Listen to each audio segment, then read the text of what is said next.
যদি শিৱসাগৰ জিলাৰ কোনোবাই ফটকা বিক্ৰী কৰে বা কোনোবাই ফটকা ফুটায় তেতিয়াহ'লে আমি বিলেজ থানাৰ তৰফৰ পৰা নিজাববীয়া আমি ব্যৱস্থা গ্ৰহণ কৰিম। তেতিয়া যদি পৰিৱেশ যদি এটা বেলেগ পৰিৱেশ গতি কৰে তেতিয়া প্ৰশাসনে কিন্তু আমাক জগৰীয়া কৰিব নোৱাৰিব। সমগ্ৰ শিৱসাগৰ জিলাত যাতে কোনো ধৰণৰ দেৱালী বুলি ফটকা ফুটাই আনন্দ উল্লাস নকৰে। নহয় চাওক, ফটকা যে ফুটাব নালাগে এই কথাষাৰ আমি কাকো আহ্বান কৰিবলগীয়া বিষয়ে নহয়। এইটো অসমৰ জনগণে নিজৰ স্বইচ্ছাই বা সকলোৱে জানিব লাগে এই মুহূৰ্তত ফটকা ফুটাই আনন্দ কৰা এটা পৰিৱেশ আছেনে নাই। কাৰণ সমগ্ৰ অসমে সমগ্ৰ ভাৰতে বিশ্বই সকলোৱে চাই আছে যে জুবিন গাৰ্গক ন্যায় দিয়াৰ ক্ষেত্ৰত সকলোৱে যুঁজি আছে। সকলোৱে এটাই দাবী কৰিছে যে জুবিন গাৰ্গক ন্যায় প্ৰদান কৰিব লাগে। জুবিন গাৰ্গক যোনে হত্যা কৰিলে, যোনে চক্ৰান্ত কৰিছিলে তেওঁলোকক কঠোৰতম কঠোৰ শাস্তি প্ৰদান কৰিব লাগে। আৰু যেতিয়ালৈকে ন্যায় নাপায়, বাৰু জুবিন গাৰ্গৰ আজি 1 মাহে হোৱা নাই, এই মুহূৰ্তত যদি দেৱালী বুলি কোনোবাই ফটকা ফুটায়, কোনোবাই বিয়া বুলি আনন্দত মতলীয়া হৈ উল্লাস কৰে, এইটো মানে অতি বেয়া বাৰ্তা। কাৰণ আমি এজন মানুহ হেৰুৱাইছোঁ যিজন প্ৰাণৰ শিল্পী। সকলো অসমৰ জনগণৰ হৃদয়ত অন্তৰ কোণে কোণে আছে জুবিন গাৰ্গ নামৰ এটা সত্তা। আৰু সেই মানুহজনে হেৰুৱাৰ বেদনাত এতিয়ালৈকে অসম মানুহে কেতিয়াও মানে ভাল ধৰণে ভাবিব পৰা নাই। এতিয়াও বৰ্তমান সপোন যেন এতিয়াও অনুভৱ কৰি আছে।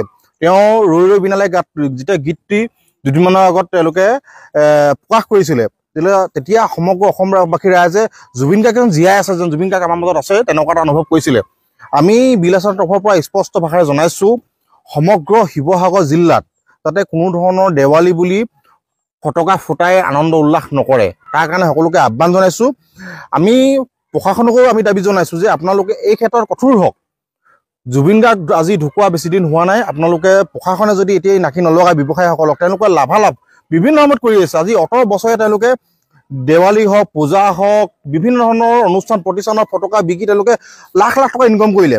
কিন্তু এইবাৰ যিটো দুৰ্গা পূজা হওক, এইবাৰ দেৱালীটো হওক, সকলোকে পৃথক। কাৰণ অসমীয়া এজন মানুহৰ অন্তৰ আত্মা এজন মানুহ এটা আমি হেৰাই গৈছোঁ।